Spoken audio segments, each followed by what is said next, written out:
Hi, I'm Angel Livas, CEO and founder of the Alive Podcast Network.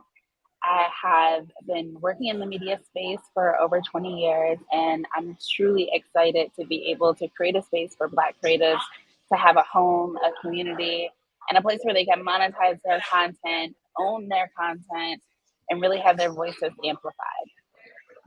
Who is Angel and how would I describe myself? Well, Angel is, I'm very serious and dedicated to my work. But then I'm also like the person that loves to be on the beach, love to be by some water, and surrounded by people that I care about.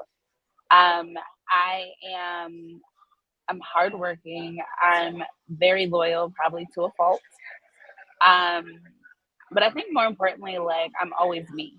Like whether it's my grandmother sitting here or a colleague, I'm always going to be me. I'm always going to be transparent. And I think at the end of the day, that's what makes me relatable to other people is that to some regard, people are able to see reflections of themselves in me. And so I'm always authentic and true to who Angel is. So when I think back to what attracted me to the media space, it literally was in high school, senior year. We had to do pick a profession and do a final project on it.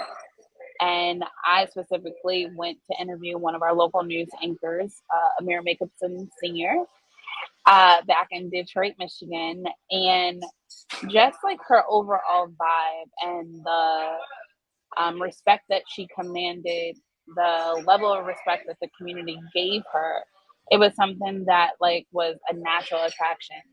Growing up, I always got in trouble for talking too much, but I was also very helpful. I was also like the advocate for my class. And so being in a space where I felt like being in journalism, you can make a difference. You can create impact in a community. And that was one of the main things that really made me want to move into the space.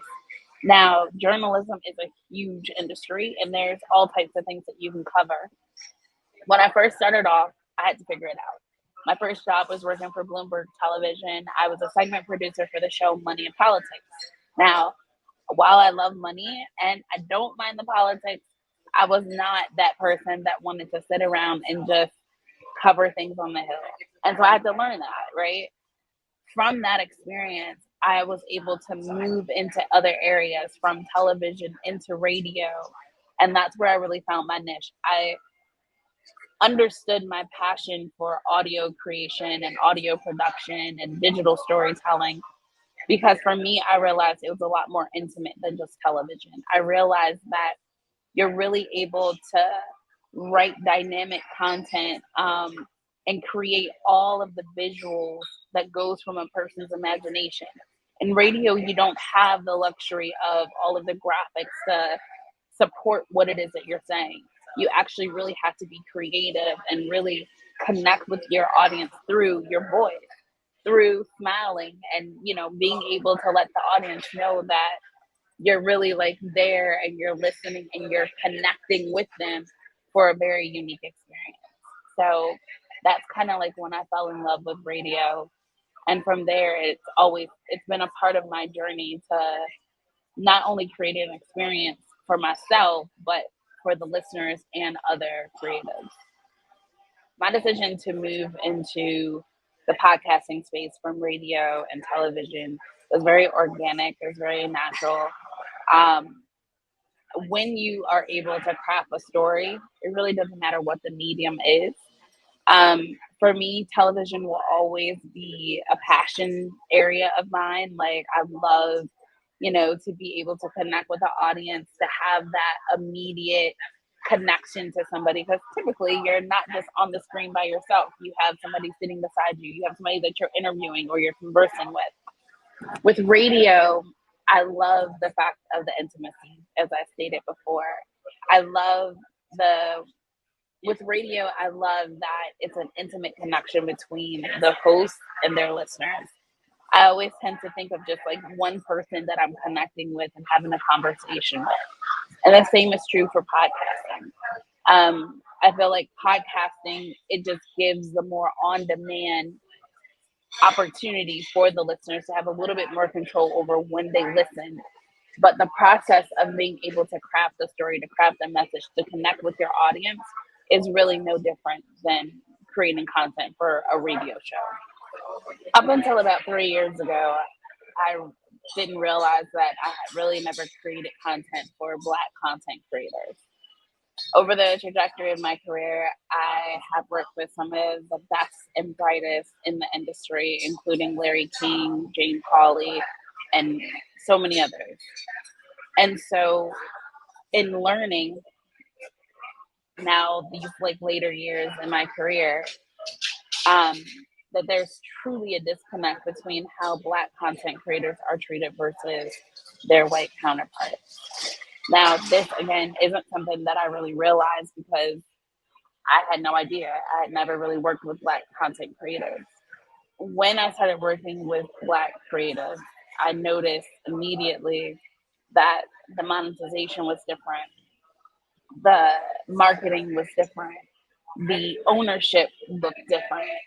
And that is really what drove and motivated me to create the Alive Podcast Network, because there was an opportunity for somebody to come in and educate our people around what they should be doing, ensuring that they have all of their rights behind the content that they're creating, protecting their IP, which a lot of times industry doesn't drive you to do.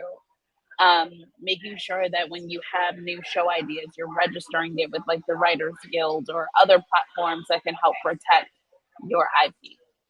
And so for me, it's been an incredible journey to be able to be in a space where I have that knowledge that I can share with others, that I have the opportunity to create impact, not just through the storytelling, but by empowering other Black content creatives of the path that they can go so that they can be and have like an amazing audience space where they can really, if this is something that they want to pursue, leave their full-time jobs to be able to pursue something that makes them happy, that allows them to educate others, and create impact in their immediate community. So the way in which Black content creators have been impacted by industry, and when I say industry, the entertainment industry, a lot of times they felt like they just had to go with the flow. They had to play within like these confines of what has been identified as the way that you have to like operate and function if you want to stay in the industry. And I don't believe in those. I don't believe in those dynamics. I don't think that it's fair, especially when I do believe that a lot of times, like Black creatives are paving the way and others are mimicking the different things that our culture has put out there and made a um, kind of like a statement for like, you know, the new things. This is the direction of how society is going to function. Like, I do believe most of the time that is created and implemented by the Black culture. So having a space where it's, you know, it's us owning it and generating generational wealth from that, that is very key. And being able to amplify our voices where we're not stuck and being held down to these bogus expectations, but we're setting the precedent of what this looks like. That's what Alive is all about. Because I've worked with such prominent hosts as like Larry King and Jane Pauley and others, um, when I realized that the content and the ways in which they were being treated versus people who look like me, it definitely made me want to create a space for Black content creators. So the Alive Podcast Network creates a space for community, culture, and creatives to live, to thrive, and to really be able to monetize their content.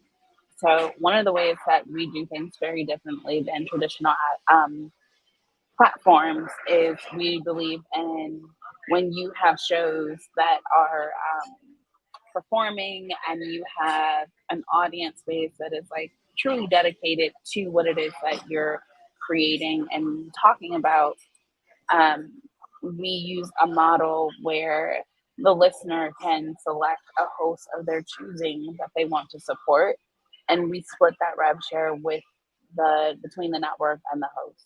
This creates an opportunity for listeners to really be able to stand behind the content that they already know and love and build them up where they're not just depending on ad sales to help them monetize their content or depending on going out and getting thousands of dollars in sponsorships.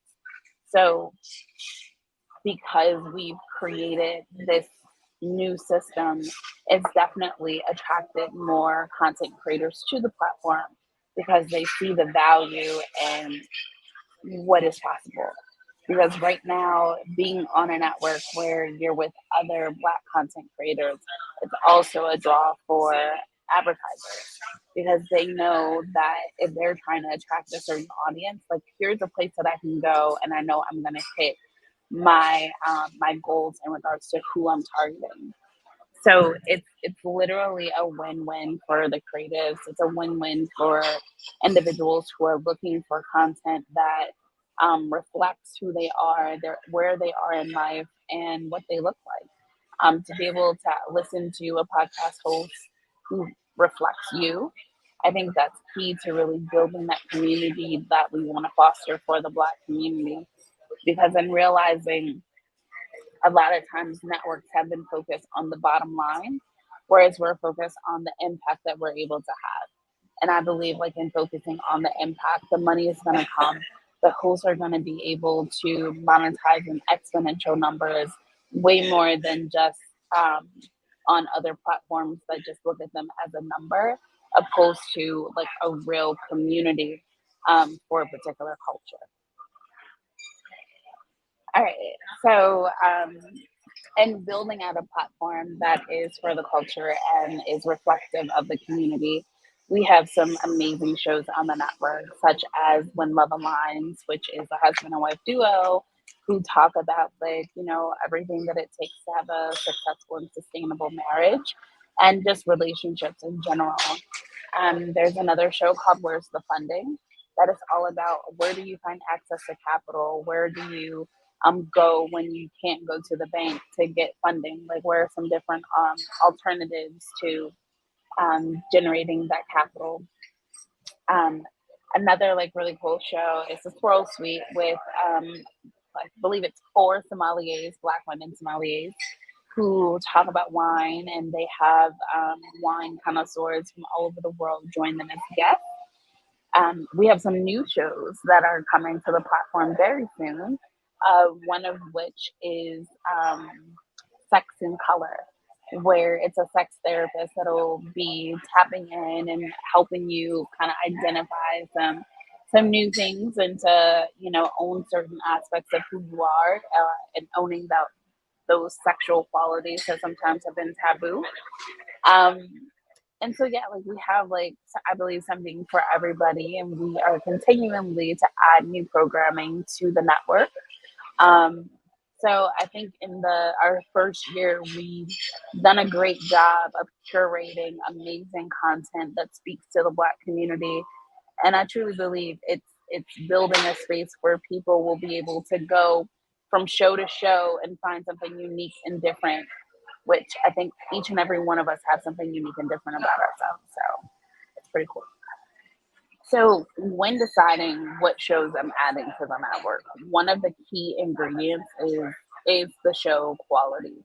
What does the show sound like? Um, and do the hosts, even if they haven't made it to that point, are they coachable? Are they able to get to a place where their show sounds rich and is inviting and is easy to listen to and connect with? And so for me, that is key. I think a lot of times people equate working with Black people, Black businesses as, oh, it's not as high quality as everything else.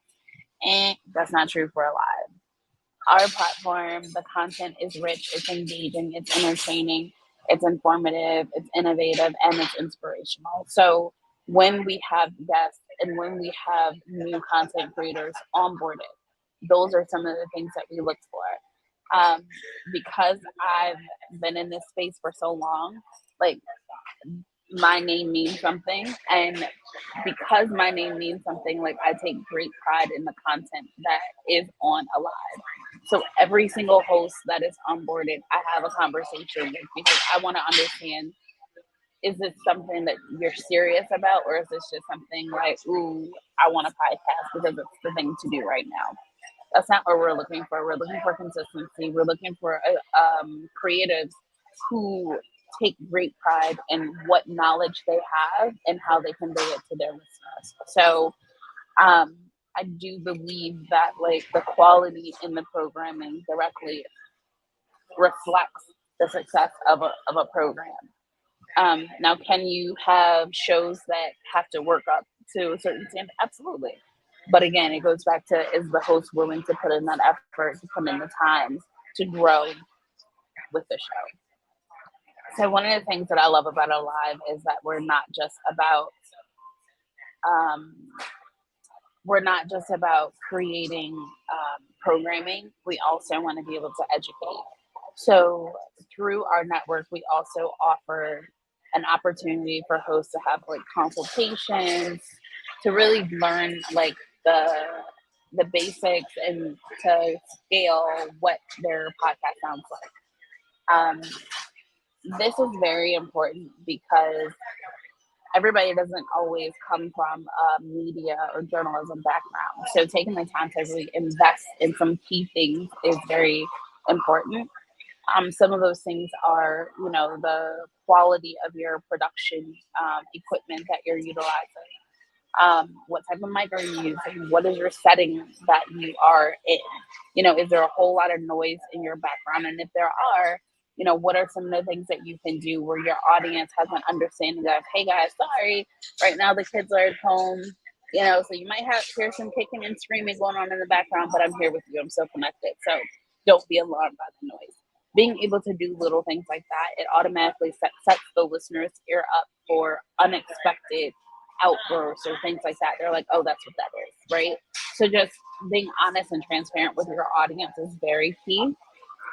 Um, I think the other thing that I typically offer aspiring hosts is, don't do this until you're ready to be committed and consistent.